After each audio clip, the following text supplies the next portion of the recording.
So I was the only Turkish speaking person in the classroom. And so I had no sort of support. I couldn't understand the children. I couldn't understand the teacher. I feel like it was two different worlds. So in a way, I was in my home. I had Turkish food, Turkish language, Turkish TV. So my parents also was in school to learn English. So we were all doing homework together. So out of the four of you, your sibling and your parents, who actually learned English language first? I would say me. And as soon as I learned language, I became the interpreter in the family. I was the translator. I was the advocate. So it kind of came down to doctor's parents appointment. Were quite dependent on you in that way. So I was the one that, because my mom was also learning English, but she struggled at the time. Part of me really wants to understand, what does your 6-year-old need from you that you are able to give her now? I think it was hard to access, but when I kind of got to the bottom of it and kind of really stayed with that 6-year-old, and I kind of was thinking, oh, that 6-year-old, I think it wanted to be listened to. It wanted to be understood. It was really confused. She was so confused in everything that happened to her. And I feel like she was really, really small in the big wild world. And her doing world. Big things. Doing big really things. big things. She was so confused.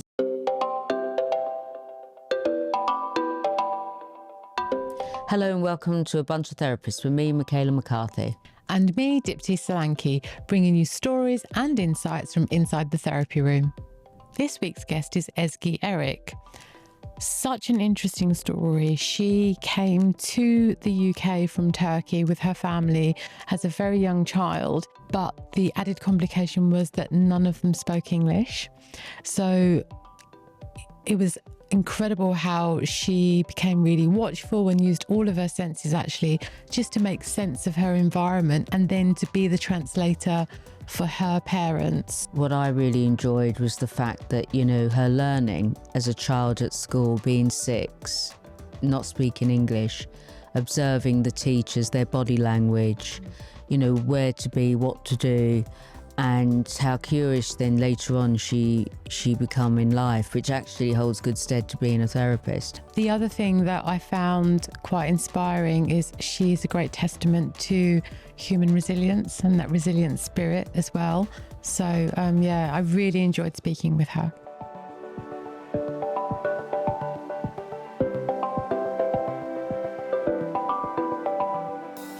Ezgi, welcome to A Bunch of Therapists. Thanks so much for being here.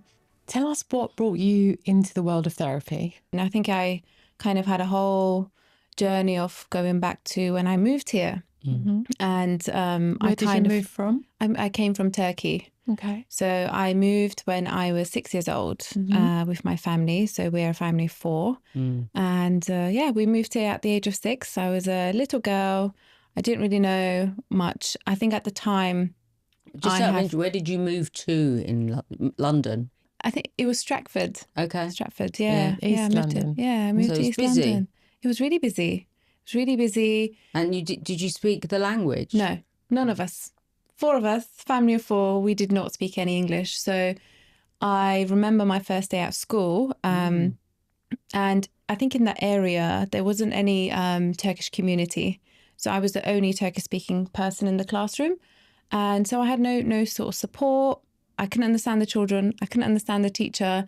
So I was listening, and I remember I was in year 2. I spent most of my time sleeping and napping. Oh, wow. So my mum used to come to pick me up, and she said to me, Ezgi, every time at 3:30, I would see you sleeping. Is that what you do all day? So she felt really, really sorry for me at the time. So what did it feel like to be in that classroom, not understanding the language? I was confused. Or the culture. I was so confused. No wonder you were tired. Can you imagine having to listen to a language that you have no idea what they're saying? You can sort of probably take on the expressions of like the teachers, whatever way they were trying to be, and then the kids playing and that kind of thing. It's almost that sleep could have been about dissociation as well. Yeah, probably. Because I was trying to read a lot of the body language. Are they telling me to sit? Are they telling me, the basics? Where is a toilet? How can I change? Even changing into, I remember PE.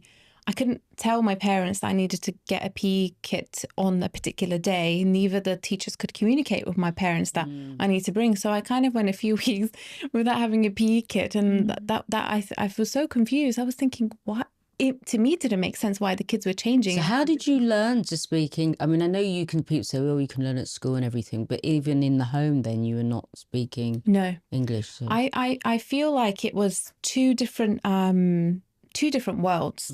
So in a way, I was in my home, I had Turkish food, Turkish language, Turkish TV. So my parents also was in school to learn English. So we were all doing homework together.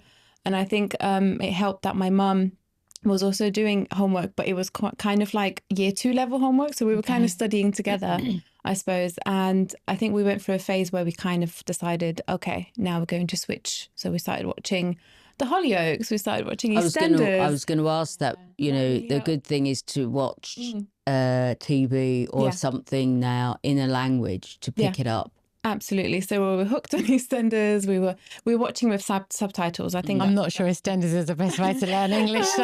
Can you imagine? I was 8 years old at the time watching these TV shows. Moved to London to learn East London accent. Yeah, London accent. But that would have made sense because you were living in Stratford at the time. Yeah, sure. Yes, it was quite a different area as well. So they had their community when I was going outside with mum shopping, and I saw, and you kind of think, is this London? Is this it kind of thing? And we've then became a big world into a smaller world. So then my mum was trying to navigate herself. She was trying to navigate her community. And then we ended up moving again. I think we moved 3 times. So I've changed school 3 times in primary school. Oh, wow. So that was a bit That's a big jump as well. Yeah. To change. So I had 2 year 2 classes, 2 year 3. And then in year 4, I was in a different school. So I think, 4th one I finished year 6 with, I would say.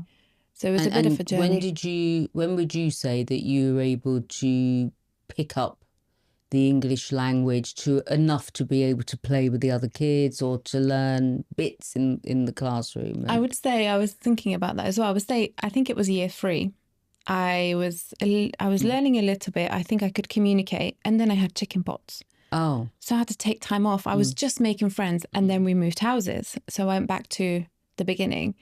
So it was really frustrating. And then I went back in year 4. So I was playing this catch up of curriculum, language. And you said there was 4 of you. So you have a sibling? I have a younger sister.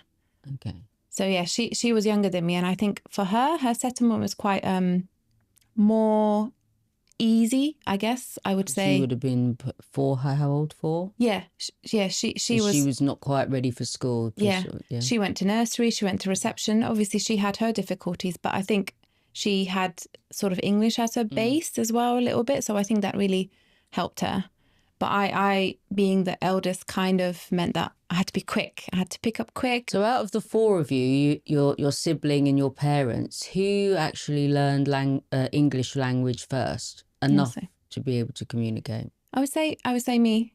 And as soon as I learned language, I became the interpreter in the family. I was the translator. I was the advocate. So it kind of came down to doctor's parents appointment. Were quite dependent on you in that way. So I was the one that, because my mom was also learning English, but she struggled at the time. So I was taking her to doctors, doing all the paperwork. I would say I have a half a degree in medicine. Doing all the adult stuff. Yeah, I was learning the adult stuff at primary school and secondary school. All the terms, the language in doctors. She also had issues with interpreters at the time. It wasn't easy to get an interpreter. I mean, I'm not a fan because having an interpreter, they don't always know the sort of therapeutic relationship and the terms, and how do you transfer that? Absolutely. I think that became, later on a very crucial area for me when I'm, as a therapist working for interpreters. I was really mindful. I think that played a little bit of a bias, I would say, mindful of, are they translating what I'm saying? Are they doing it word to word? Is it losing meaning? It does lose meaning in translation. There are words you can't really translate, and what does it mean for that third person, and how they interpret things. And I was so mindful of that when we were doing the trio. How were we sitting in the room? I'm really curious about, what did that do to your relationship with your parents as well? Because I mean, I work with a lot of young people who are in a similar position, first generation immigrants in this country, and then at a very young age having to be that middle person, making sense of this new world you land in. And then you're almost in a parental position with your parents. So what does that do to your relationship, I'm wondering? I mean, I guess during the whole thing, when I was in secondary school, you know, when I was in university, I was just not able to reflect on that at all. I was just doing it. I was doing it for my parents. They needed the support. They needed the help. I wanted them to be better. I wanted them to seek the need they want. So I think I was on the roll. I was on the roll, and they kind of seek advice from me. Where should we go for this? What should we do for this? And even when I was studying, I was away from home. So I would still have like my tabs on, you know, anything they need. They would call me to ask, you know, how do you fill this form and how do you do that? And I think it only got to a point when I was finished with university that I kind of had time to reflect. And it was more like a dependent, like we've changed roles. So they were doing stuff, they needed help, but I was also now telling them how to do everything. And it felt you like the little adult, weren't you, in the family? Absolutely. And did they learn how to speak English, your parents? They're in a better position, but I would say not both of them. It really depends on what sector they kind of go in. My mum then had health issues, which then she couldn't continue with school. She was wanting to go to childcare and everything. So she had her interest, but then she couldn't continue due to health reasons. So it kind of put a pause, and then we were now dealing with her health. And I was back on the same sort of track that I began. Yeah. And your mum's health now? Better, much better. So Dad learnt the language quickly? Dad did not. Oh, he didn't? He just... Dad did not. I think for my dad, it was a different experience as a whole. I think if you, in our community and culture, they kind of are the breadwinner of the family. So his role, he was doing his role. He was working full time, 13, 14 hours a week. He was on it. He had no time to go to school. He did the bare minimum at the start, but then he kind of went into work. So he's doing work, and everyone kind of pull through and do your kind of bits. He kind of saw it as take responsibility, do your thing. We're all on this together, but he didn't really see it as I should also be doing this. It was more like, oh, my daughter's sporting us. What's wrong with that? Has that dynamic shifted between you and your parents? No, currently no. I think even now, I think they're more settled. They do sort of their bare minimum. But if it is a serious, let's say, a doctor's appointment, and they will still not trust the translators, and we would still go, me and my sister. So we now have my sister also supports. So while you were supporting your family, and I think it's great that you're able to do that, what was your experience of navigating that part? I think I kind of struggled later on when I was kind of studying. I think it kind of got to a point where I didn't have time for myself, but it was also, I was doing all these things and I kind of felt like I should be doing them, but I kind of felt really like after a while I didn't have time for myself. And when it was, I realized when it was my time to do the appointments for myself, I didn't have the energy. I felt really tired. I felt really fatigued. I didn't want to go to the doctors again. You know, I've been sort of going in and out for my mum. You know, it's been quite complicated. And then for myself, I'll be like, it's okay. I don't want to see the doctor. So I didn't have energy left for myself when the time came for me. So you're neglecting yourself and your needs.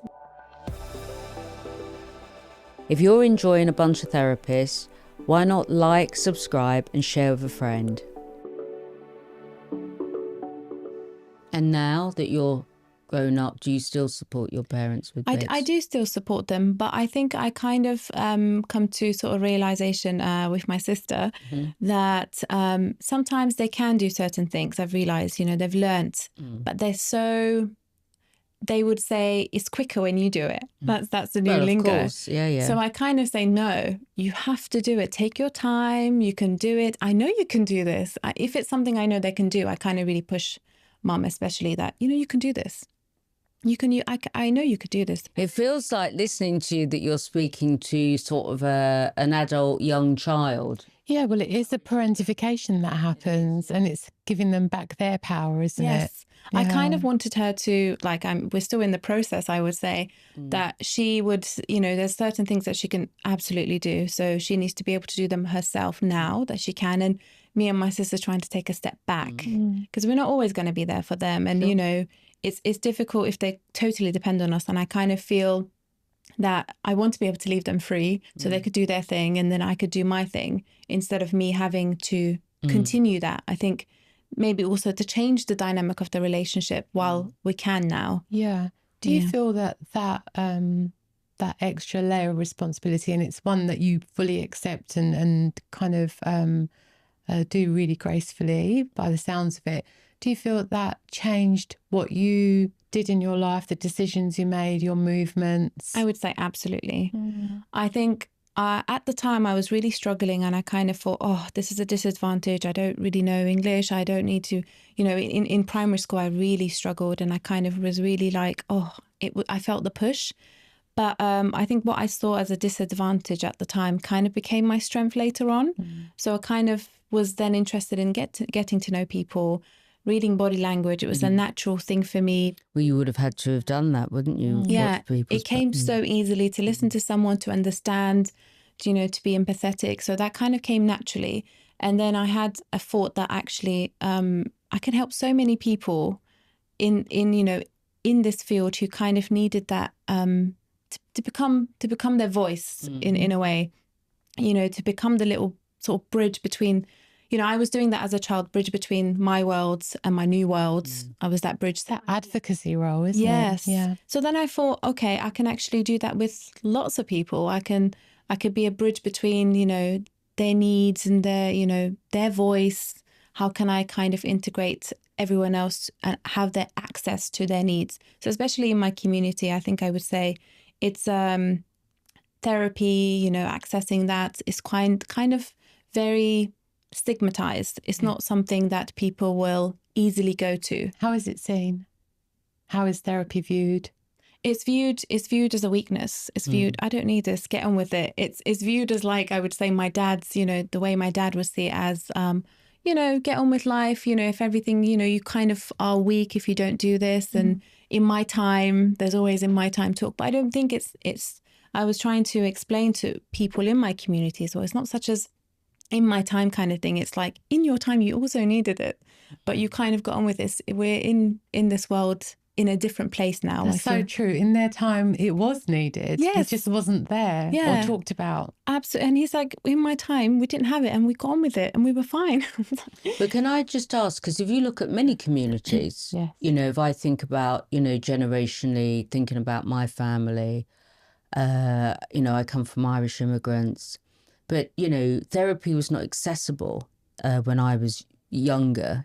And so I think whether your dad and many people out there from different cultures, different generations, we go, oh, you only do that when there's something wrong. Like you go to the doctor when there's something wrong to get fixed. Yeah, there's a real problem. Yeah. But actually, is it fixing? Do people need fixing or do they need healing?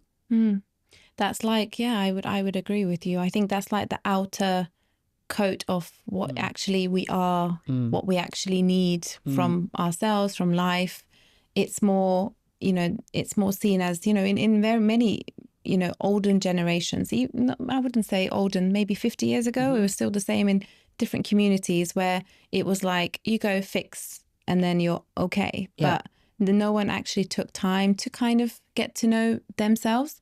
I think that's, I would say, my therapy experience. When I started therapy, I understood it was, I think I started when I was training.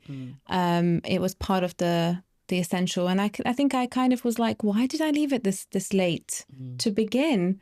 I think I didn't have time for myself. I think that's exactly it. And also the generations that preceded us, a lot of them were in survival mode, especially immigrant families, you know. And like for your mum and dad, there will have been a big aspect for whatever reason they decided to come to the UK. I'm sure a small part of that, if not a bigger part, was about survival, you know. I mean, my family came over here when they were thrown out of East Africa And it was always about survival. And it's about being able to know that you're safe and then move into that deeper development. That almost reminds me of the needs of the, the hierarchy of needs. So that's food, shelter, and is that Financial security. Yes, safety. So if you don't have those three essentials, you can't actually reach the self-actualization. So that is your own needs. I think that's what it is with people. But then we have deeper needs. The emotional needs. They're deeper, and everyone is unique that needs something different. So for you then, when you were looking at yourself in therapy? I would say, I think for me, I realized, so my experience was when I started therapy 3 years ago, and I wanted to experience integrative therapy. So I was thinking, okay, let's work with that. That's a therapist that works with all different sort of modalities. Then it would mean you could do, my area of interest at the time was Gestalt therapy. I liked solution-focused therapy. So I kind of wanted to get a bit of everything and have that as an experience, as I was also training to become that myself. I thought, perfect way to start therapy. And at the time, I was working with the internal family system model. So this is a model that kind of sees the person, the mind, as different parts. So it's just, it doesn't see your feeling as a whole. It's a part of you. So that kind of really helped me at the time when I kind of needed it. It almost came in time when I needed to sort of look at different parts of me. And I learned, managerial part is a different part of me. The sense of guilt when I feel guilt is a different part of me. And that 6-year-old girl is a different part of me. So instead of kind of looking at one part when I was angry, I was thinking, oh my God, it would, take all of me. I kind of then started to see that as a little fragment, but it gave me room to then focus, okay, I need to listen to that 6-year-old little girl who needed certain things and that wasn't met when she needed them. So I kind of worked on therapy to kind of address those needs. I'm working with the little child and meeting her needs, and that's part of me. And then I can move on to my teenage self, look at what the parts that she needed and she didn't have. And to me, that kind of really put a picture, little frame. I'm now working in little fragments. And I really like that because it's now beginning to give me a voice. So I'm having my voice heard to myself, which I've kind of was not hearing for a while. So I'm bridging between myself and my older self. And those are my different parts, I would say. But I think there's a lot of people that don't, I suppose, have an internal dialogue with themselves in that way. It can be quite a daunting task to do that as well, and part of me really wants to understand, what does your 6-year-old need from you that you're able to give her now? Yeah, I think I would say it was really difficult to understand. I was thinking, oh, that 6-year-old, we moved on, we passed, Yeah. But when I really, I think it was hard to access. But when I kind of got to the bottom of it and kind of really stayed with that 6-year-old, and I kind of was thinking, oh, that 6-year-old, I think it wanted to be listened to. It wanted to be understood. It was really confused. She was so confused in everything that happened to her. And I feel like she was really, really small in the big wild world. And her doing world. Big things. Doing Yeah, big really big things. She things. was so confused. And that confusion kind of led her to feel isolated, to feel, I think she was also in the search of a belonging. Where do I belong? What do I belong to? And she didn't even have time to explore her sense of self, because she was exploring you're this, you're that, and people were kind of, labeling, and you fit into different areas, different cultures, and learning different things at school. But she was really confused of who she was for a long time. And it was kind of not listened to. It was at the back of my mind, until I kind of thought, oh, she was so confused. And that confusion kind of led her to the decisions she made later on, but never. Such as? Psychology. So basically you started out wanting to be a clinical psychologist, but here you are as a trained therapist. So talk us through that kind of change of direction. So I think since university, I always wanted to be a clinical psychologist. I think that was kind of taught for us as a sort of template when you study psychology. And I think it was when I was working on the mental health wards during COVID time that I kind of was questioning, okay, should I apply to the doctorate now? What shall I do? I'm kind of gaining the good experience. And I think it was a moment where I was in one of the multidisciplinary meetings where I was with the psychiatrist, the occupational therapist, the clinical psychologist, and we were kind of discussing this case and doing a case formulation. I think I had this little light bulb moment where I thought, okay, we are so, it kind of felt really, I guess in a way that I felt that this was the part where I thought clinical psychology is missing something. There's a little bit that's missing, and I feel like it's missing the self-reflection, it's missing the person in it. It's more, it's kind of turned into scientific. So formulaic. Whereas the counselling element kind of seemed more like it's an opportunity for you to discover yourself. So it's like a journey to yourself. And I thought, oh, that's something I would be so interested in. I feel like that's something I was seeking my whole sort of life. I think for me, that was the difference between the clinical psychology field and the therapy and counselling field. And I thought, no, this is for me. This is what's calling me. And I've kind of had my whole life experience on this. Exactly. And I should be following that path. And that was when I kind of signed up to the training school. And the best thing I've done. So I'm really happy that I've kind of completed my training. And so it sounds like you've had quite a journey in your training. So where are you now in terms of your career and training? And so I completed my training this year as an integrative therapist. Thank you. That's all finished now. I'm really happy about that. And I think I'm currently also working as a mental health researcher in the NHS. Okay. So we kind of work in clinical trials to kind of come up with new research and how to support new intervention and new medication. So that's an area I'm working in, which I find really interesting. And I'm also trying to work on building literally a new career. So people are either listening or watching this podcast, what would be the message that you would give to them? I think, especially from our discussion and sort of my story, I would say, talking about yourself, it's knowing about yourself, going into therapy, studying psychology. I think all those things, it was a journey to myself. And I think if anyone who wants to or who's interested in going into the field of psychology, counselling in this particular field, I think they should kind of see it as that. It's not just a diploma. And I think that's why some people find it difficult, because when you study psychology and you finish the training of 3 years, everyone's like, what now? I think that's when the journey actually begins. And I feel like those who continue, they should know that it is a long journey, and it's most importantly journey to yourself. Yeah, exactly. Yeah, I love that.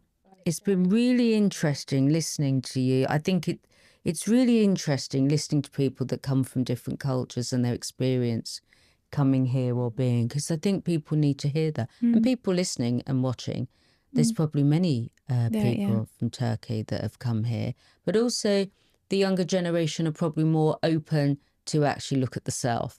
Yeah, I would agree with that. Yeah. And all the different parts. Yeah, exactly. Thank you. Thank you for having me. It was really nice to be here with you guys. You've been listening to A Bunch of Therapists with me, Michaela McCarthy, and Dipti Solanki. And if you enjoyed this episode, don't forget to review, like and subscribe to wherever you listen to your podcasts. And do follow us on our socials. Until next time, see you soon.